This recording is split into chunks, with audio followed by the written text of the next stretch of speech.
Mahalo can mean several different things. Yeah. It could be a welcoming, or it could be like a goodbye, a greeting, or it could be a goodbye. Same thing with like aloha. Aloha is just more, but aloha to me is more like hello, welcome. Mahalo is like thank you, goodbye. But they kind of, from the research I've done, they kind of could be interchanged. Doesn't, you know what I mean? Yeah. Just one word for one specific thing.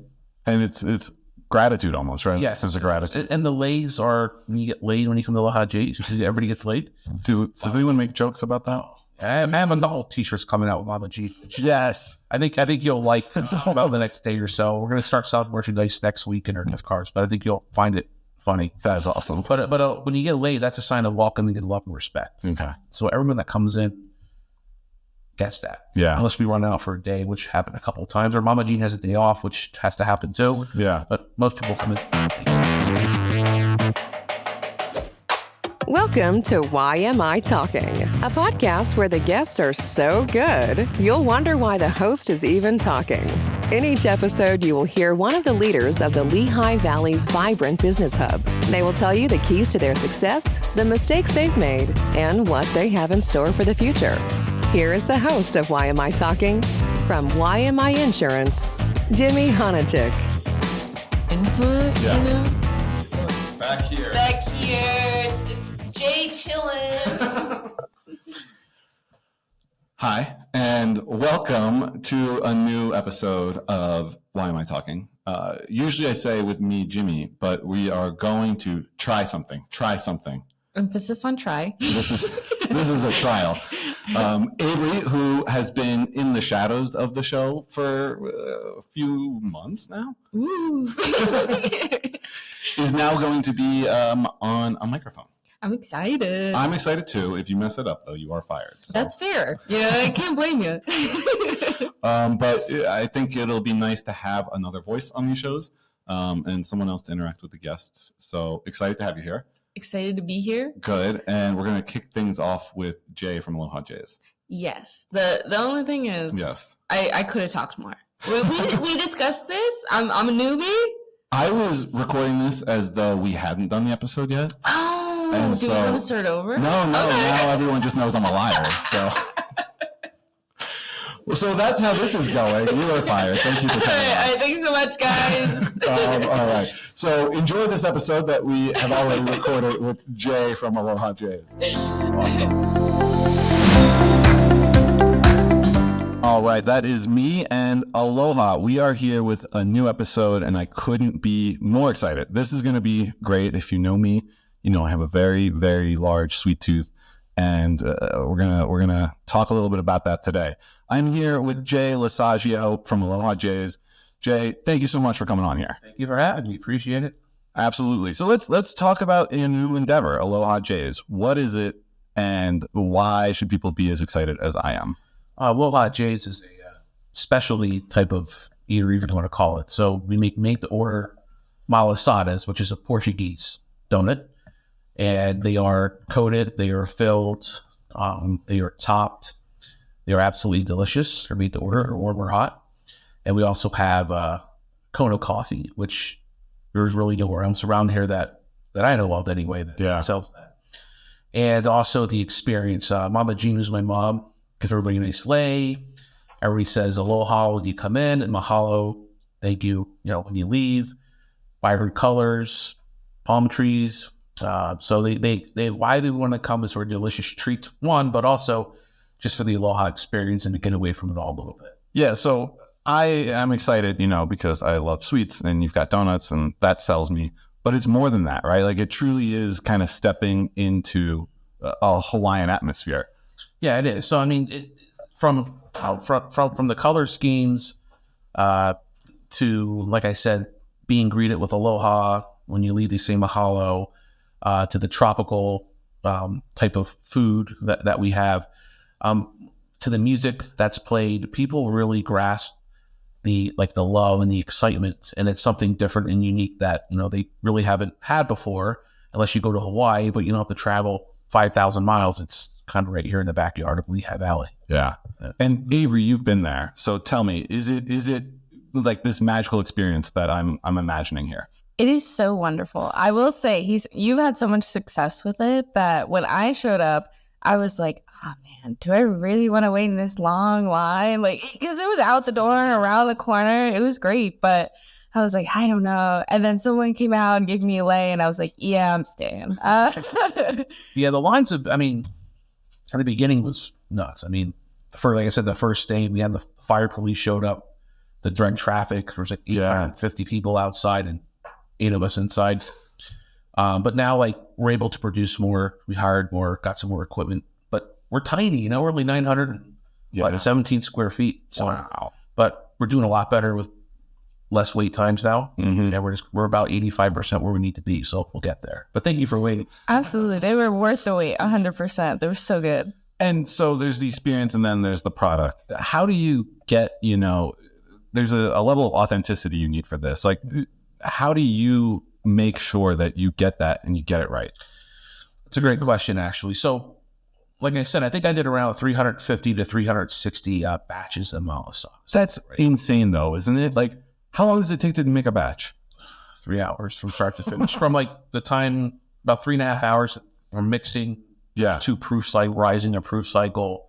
So I'm not a mathematician, but you spent days working on this. Yeah, months. I mean, I don't even know what the hours would be on it. And then that's just a recipe. That doesn't include all the research and that you had to do online. Right.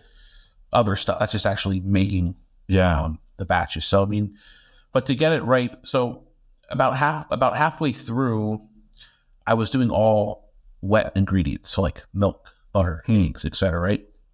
And then one night I got in an argument with my wife because she's like, "It's a mess in here. Why do you keep making a mess?"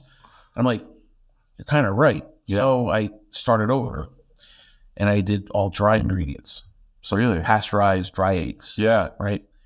And I got everything dry and then I just found the right hydration rate and reconstituted it with water. Wow. So I have I applied for a patent about 10 months ago. Okay. It's a dry mix. Yeah. It's all organic, like great ingredients. Right. It's powder. Yeah. And so I have a guy in Florida that mixes and blends everything. Okay. Ships them up in 3,600 pounds, of boxes. So to keep it consistent, it's just basically step one, you get it, put it into the mixer, add a certain amount of water, add the yeast. And so it's pretty consistent. Yeah. That being said, there's still a lot of challenges. So like temperature, like humidity, it could be 2 degrees warmer or 2 degrees cooler. Yeah. That's going to affect your rising times, right? Wow. Sometimes you get a bad batch of yeast. Sometimes something goes wrong, right? They go flat. So you have to have an eye for it. Like right now, we're finally getting our waste under control because we were throwing away a lot. I mean, when I was there and I trained my employees, like, this doesn't look right, toss it. Right. I'll worry about the expense later. Month or two in business, you're concerned about reputation and quality. Yeah. Now they understand that. Right. But that's how I got it to be consistent. It's part to take away that factor of mistakes that could happen through the mix that we created. And the other thing is just having good people and standards. Yeah. Input. But you're right. I mean, standards are super important, but you're not, as a small business, going to get it right every time. And so being willing to sacrifice, like you said, the expense to make sure the product is good, it's a big trade-off. Yeah. I mean, an example, 3 weeks ago, we got another shipment in. So we ran out relatively quickly. Yeah. Which is a great problem. And when I get it in, we ran out that day, and then I got a new shipment that was just in the nick of time. Because, you don't know how much to order. Like, what do I get? Right? Right. So it came in, and then I always like to test it just to make sure it's good. While I tested it, it was a disaster. Right? So I spent 10 hours straight there. I didn't leave the 4:30. I got there 4:30 in the morning the day prior, and then leave the 4:30 in the morning the next. I was there for 24 hours. Oh my God. Because I had the hydration rate was wrong because the flour, it was the same flour. Yeah. But if you source it from a different wheat farm, it's a little off. Can I interrupt you real quick? I know that your background is not in bakery. Yeah. And like you're throwing bakery facts at me. Like, how did you get so up to speed on this? I mean, just a lot of research, a lot of math. Yeah. When I was doing my batches, just, some stuff you can research online. And then a lot of it is just trial and error. Yeah. And, you have the hydration rate of the dough. It's a very scientific thing, actually. Like, it's not right. Cooking's different. Get the ingredients, but baking is more of a science, in my opinion. You're off by a gram. That's what my wife says. Cooking is an art and baking is a science. Exactly. Yeah. So it just took a lot of time, and I wanted to get it right. Yeah. And take shortcuts. So if I had to be there for 12 hours straight, I was. Yeah. You know? Is that how your brain operates? Are you more, detail oriented and mathematical? I mean, at times, in business, you have to be successful. I think you have to have a high level of detail. Yeah. But you also have to balance that out with not driving other people crazy, right? Right. Not everybody's like that. Right? Yeah. So I think for me personally, I'm hard on myself to be detail oriented, have it exactly right. But with my employees, I take their suggestions, their feedback, and I try to give them a standard and enforce that, but I try not to be like harsh about it or rude about it, because that could come off the wrong way to people. Yeah, yeah. But yeah. Do you sleep at all? Yeah, I mean, no, I mean, the first 3 weeks we opened, I was maybe getting 4 hours of sleep a night. And can you operate like that? I can't. I'm a baby. It was very challenging. I mean, there's nights I shouldn't have been driving home. Yeah. I was too tired. Yeah. I missed my kids. Right. My wife she was understanding, but wasn't the happiest, obviously. Uh-huh. But no, I was very sleep deprived for sure. Yeah. And it started to catch up with me. I fell. Mm-hmm. I hurt my back. I sprained my ankle. I got burns from the fryer. So I was in rough shape for a while. But then as we got more people and I was able to step back just a little bit now where I'm able to sleep 7 hours, 6 hours now. So that's great. But it was rough. Yeah. Yeah, for sure. How important, your wife, I'm sure has had challenges with this, but has been supportive along the way as well? Yeah, absolutely. I mean, Edith, that's her name. I mean, she's my wife and I have 2 beautiful kids, but how old? About to be 3 in 9 months. Whoa. Yeah. So you're in the thick of it. Yeah. So when you come home, I mean, if daddy's not feeling well, it doesn't matter. No. You still have to take care of him. Yep. But overall, I mean, is she upset sometimes? Yeah, she's like a little annoyed, but she knows what I'm doing. Yeah. And it's only, the pain is only temporary. Right. But yeah, she's been very supportive. That's great. Do you try bribing her with donuts? Sometimes. Okay. She's more of a, she loves the Malasadas, but she's more like, she's Mexican, so she really loves her Mexican food. Yeah. So I go and cook her stuff or buy her some stuff sometimes and drop them off. That's great. Yeah. So let's talk about the journey to Aloha, right? I mean, like I said, you did not really start on this path. So you leave school with a teaching degree? Yeah. And you become a teacher?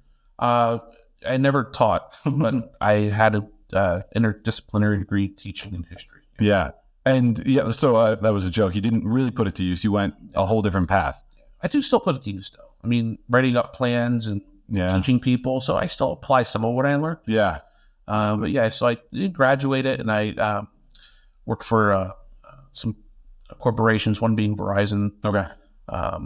And what they did is at the time wasn't the cell phone section. They're a big company and did marketing for them. There was a little company they partnered with back then called Google, which was a household name. Yeah. Back in the earlier 2000s. Right. Did marketing and then branched off to do it my own. I had that since 2008. Your own marketing company, right? Yeah, marketing. And then we got into software development, app development and stuff like that. Yeah. And then got into the Ritas and then Aloha Jays. So how do you make that transition, right? I mean, you have a very successful business, right? 17 employees, something like that. You've got a large reach. What makes you say, you know what, I'm gonna trade that in and try making donuts for a living? Well, I think it was a few things. I mean, tech for one thing is like a tech year is like 5 human years. Yes. It's changing every week, right? Mm-hmm. It's great, but it's taxing because you're constantly learning new things. AI is coming out. This is coming out. Right? Yeah. So I think part of it, I was just getting burned out a little bit from it. Mm-hmm. And the other thing is just, going to Hawaii, 13 times and trying the Malasadas. Yeah. I was a big fan of them. My dad used to tease me, hey, why don't you open up a place like that? But in Pennsylvania, I was too busy at the time, right? Right. But then my dad, like I said, 3 years ago, got terminal cancer. And, the day before he passed, he asked me again, are you going to do the Malasada thing? Yeah. And I said, I don't know. And he looked at me and he goes, do it. Wow. That was like one of the last few words he said to me. Actually. Wow. So between being somewhat burnt out and then my dad giving me that push, Yeah. that was the opportunity for me to do it and use another part of my brain. Right. Never been happier. Like doing something it's like refreshing again. You know? Yeah, that's great. Yeah. Is it offensive when I call them donuts? Is that okay? Because the malasada, that's Portuguese for donut. Right. Okay. It's like huevo is egg in Spanish. Yeah. And it's the same thing. So donuts are fine, but they're just called like malasadas. Some people call them malasada donuts. I kind of use both. Okay. Because some people are like, what's a malasada? Right. Some people know the malasadas. Malasadas, donuts, it's kind of all in one. Yeah. But the malasada, specifically that Portuguese type of donut, which was made famous in Hawaii by a place called Leonard's. So I think it started in 1950. Oh, wow. That's Portuguese. Yeah. But people just know them as malasadas. And the biggest difference is the malasada doesn't have a hole. The malasada has a much higher ratio of milk and butter. So it's more airy and fluffy, cheese-based. And they puff up really big, and they have a slight crisp on the outside. Okay. So it is different than a donut, but it's still close enough to, it's a donut for Portuguese. And do you fry them all on site? Do you make them on site? They're all made to order. So they're mixed, they're proofed, fried, right on site. Yeah. They don't sit out very long under the heat lamps, if at all. So that's why you get them. They're warm. Your slogan is "Eat 'em hot," right? "Eat 'em hot" is one of our trademarked slogans that we have. But people have told me too, like they have them in the box for like 5-6 hours. And then they say they're so delicious. And then if they go over that amount of time, just put them in the air fryer for 2 minutes. Yeah. No, that's great. Where does the love of Hawaii come from? Like, how do you decide that's what you're going to go with? Well, aloha, when you give out leis, it's a sign of respect. It's a sign of love, caring, and welcoming. Yeah. If you've ever been to Hawaii before, which I haven't, I've heard it's the place in the world, basically. So it's not something I could explain exactly to you. Yeah. But go out to Hawaii and go to Waikiki Beach and or Diamond Head and watch a sunrise, a sunset. Yeah. Do a hike on a rainforest trail. Yeah. Enjoy the beauty. And there's going to be some point where your soul is going to become refreshed, and you're going to think about a loved one maybe who passed, or reflect on your own self. Yeah. And it's a great feeling, and I've gotten that every time I went. Wow. And it's the music, it's the beauty, it's the trees, it's the people, right? It's the beach, and it's all free stuff, right? And the best things in life are free, right? Yeah. Beaches are free, right? So just having that and bringing back that aloha spirit to Aloha Jays, I think is what people really embrace and enjoy. And it goes back to it being more than the product, right? It's an experience. Yes. Yeah. Correct. Yeah. You mentioned Leonard's, was it? Yes. Are they still around? Yes. Have you gone? Yes. Is it like the Mecca for you, basically? Yeah. Leonard's is the best. I mean, they're the standard. Yeah. That's why I am doing what I'm doing. Right. For the most part, I just, enjoyed it that much. And I just couldn't believe that there was nothing here, but they're awesome. I was probably there 70 times probably. Oh, wow. Because I would go almost every day there. Yeah. So I have to ask, so you've got Rita's, which maybe a year ago 3 years ago. 3 years ago. Okay. Third season. Okay. So is that almost like training wheels for Aloha Jays? Like it's a similar concept, right? Yeah. I mean, different product, but like getting different certifications. What's it called? Serve Safe, whatever that. Yeah. Getting certified on that, learning about the cleanliness standards, customer service, ordering. So absolutely that helped me. Yeah. And there's no question that I'm glad I did that first. Aloha Jays, much different product, but it's the same type of atmosphere per se, like how you would run it, I guess. Similar hours. Yeah. And what made you decide to do a Rita's? Again, it's very different than the path you've had. Yeah. So again, like back to my dad again, sound redundant, but when he was sick, right? I mean, his mouth was really dry, and he's, a few days from passing from the cancer in his mouth was so dry. So I went down to Rita's and I got him a cherry flavored one so he could put it in his mouth, and he loved it. Yeah. So I think that I was looking to open a franchise of some sort, right? Or have my tech company. And then I think that was like the sign, like, that's what I'm going to do. Yeah. And the Aloha Jays have told you about that. That's what I'm going to do. So my dad kind of like guided me in spirit, like what to do. Yeah. And it's, it's done so far. Yeah, it goes back, I think, to there's the product, but there's always the story behind the product. Yeah. And I think that kind of drives the mission and informs how you want to do and what you want to do. Exactly. Yeah, that's great. So you mentioned your family a lot. How have you found, managing all of this? We've got a marketing business, we've got Aritas, we have launched Aloha Jays, and you've got 2 little ones at home. How do you do it? I mean, I just Tell me the answers. I'm looking for them. yeah, it's a big challenge. How do I do it? I just get up super early, and work till super late, Yeah. and sleep super little. That's how I knew it. That's basically how I did it. Yeah. Yeah. Like I said, I'm a baby, so I need my sleep, my little baby sleep. Yeah. You're from the area originally, right? Easton, born in Easton. Tell me about the Lehigh Valley, since you've seen it change, over the years. Walk me through what you've seen and kind of where it is now. Yeah, I mean, I grew up in the 80s. So, I mean, back then, you just had fast food was your McDonald's and Burger King, right? Yeah. AP Wendy's. I think Taco Bell's even around. Dunkin' Donuts was where you got donuts, right? Right. There wasn't anything organic. It was a great area, but it was very just 1980-ish, right? Corporate sterile. And then now, with throughout the year 78, 33, Mm-hmm. you have a lot of people that live here and work in New York City. Right. It's become a very transient, Philadelphia. So it's becoming it's a big metro area. It's growing. Mm-hmm. And with that, you're getting a lot of manufacturing plants coming in. You're getting hospitals are expanding. More people are living here. A lot more food options. Yeah. I mean, there's so many options for so much delicious food around here. Yeah. Thai food, desserts, ice cream. So changed a lot culturally. Yeah. A lot more different. It's like a melting pot we have, which is great. So I think that's the biggest change, just how expansive and how this area has grown. I mean, I'm sure you've seen the insurance, Yeah. demographics and everything. So definitely a change from when I grew up. It's a good thing. Yeah. Just the only bad thing is there's a lot more traffic.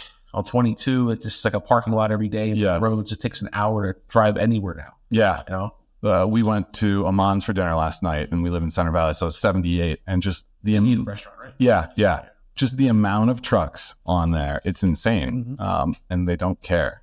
Mm-mm.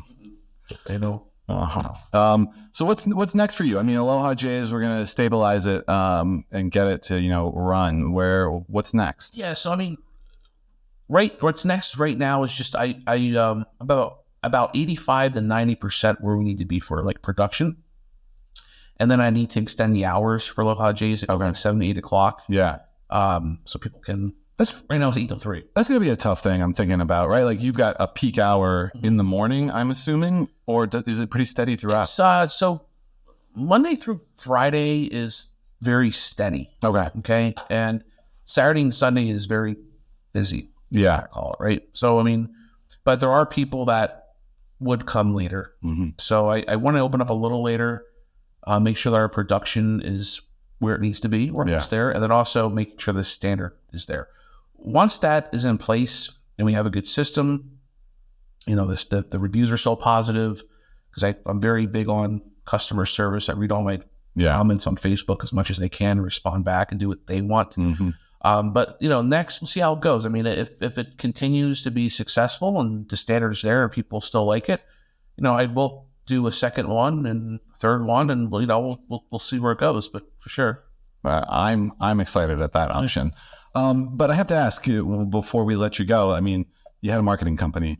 The marketing with Aloha Jays has been incredible. Like, just walk me through kind of your philosophy, your thoughts on marketing in general, and how you've approached that with Aloha Jays. Yeah. So with our marketing on here, the biggest driving force is social media. Mm-hmm. And yes, we did market. I think we did great content. I still have a lot more that I'm doing and working on that I have a little more time to breathe a little bit. Yes. But the biggest thing has been, social media, like the influencers, foodies, who have tens of, 20,000 followers, and they come in and do a video and they share it or tag me, and then it just compounds. Right? Yeah. So what we did I have a great consistent presence on. Here's what I'm offering. I mean, if you follow me on Facebook, I do different flavors. Yeah. Coming out with something new. have some good feel-good posts that come out. But a lot of it has been just other people. Right. Influencers Yeah. or foodies or we have Valley Food TM. Right. Tons of posts on that. Yep. Doing stuff like that has really catapulted Aloha things up. Yeah. Yeah. We need to find the insurees out there who are influencers and really like insurance companies. Yes. We're working on that. Yeah.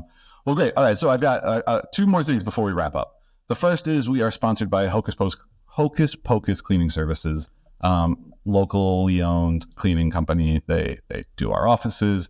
They'll do your home.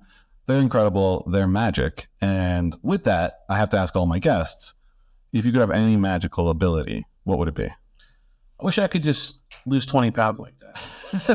Just take off some weight and eat all these donuts and other food I shouldn't be eating. My wife doesn't like when I get my weight out of control for health reasons. That'd be what just to lose weight. That's a great one. Yeah. How hard is it? Like, are you eating your product all the time? Like, I would have no chance. I don't. If right now what I do, because I have it all the time if I want, right? Yeah. I'll take like one bite just to make sure the quality's there, right? A new product, and then put it to the side. Yeah. But I really don't eat a lot of my product anymore. Just I have to taste it. I'd have to make sure the whole donut was okay. One bite. Yeah, one bite would be enough. Yeah. Then the last question, anything else? Anything we didn't hit that's important for you? Anything you want to let people know? Just be kind to each other and show aloha and love, and that's about it, man. This just needs more love. It does, doesn't it? And Mahalo, I was researching this again. I do some work every now and then. It's a beautiful word. Like, I don't think I truly understood it. Can you kind of give us an overview of that word and what it encapsulates? Mahalo can mean several different things. Yeah. It could be a welcoming, or it could be like a goodbye, a greeting, or it could be a goodbye. Same thing with like aloha. Aloha is just more, but aloha to me is more like hello, welcome. Mahalo is like thank you, goodbye. But they kind of, from the research I've done, they kind of could be interchanged. Doesn't, you know what I mean? Yeah. Just one word for one specific thing. And it's gratitude almost, right? Yes. It's a gratitude. And the lays are, when you get laid, when you come to Aloha J, everybody gets laid. Does anyone make jokes about that? I have a couple t-shirts coming out with Mama G. Yes. I think you'll like about the next day or so. We're going to start selling merchandise next week in our gift cards, but I think you'll find it funny. That's awesome. But when you get laid, that's a sign of welcoming and love and respect. Okay. So everyone that comes in gets that. Yeah. Unless we run out for a day, which happened a couple of times, or Mama Jean has a day off, which has to happen too. Yeah. But most people come in, they get a flower laid. That's awesome. So, I mean, truly, like, you're doing something special. The product is great, obviously, but you're bringing a sense of welcoming, a sense of, beauty and love to the Valley. So thank you so much for doing that. And thank you so much for coming on. Thank you for having me. Appreciate it. Absolutely. Thanks for listening to another episode of the YMI Talking Podcast. If you enjoyed this and want to hear more content from amazing personalities in the Valley, please subscribe, leave a rating, and drop us a quick review.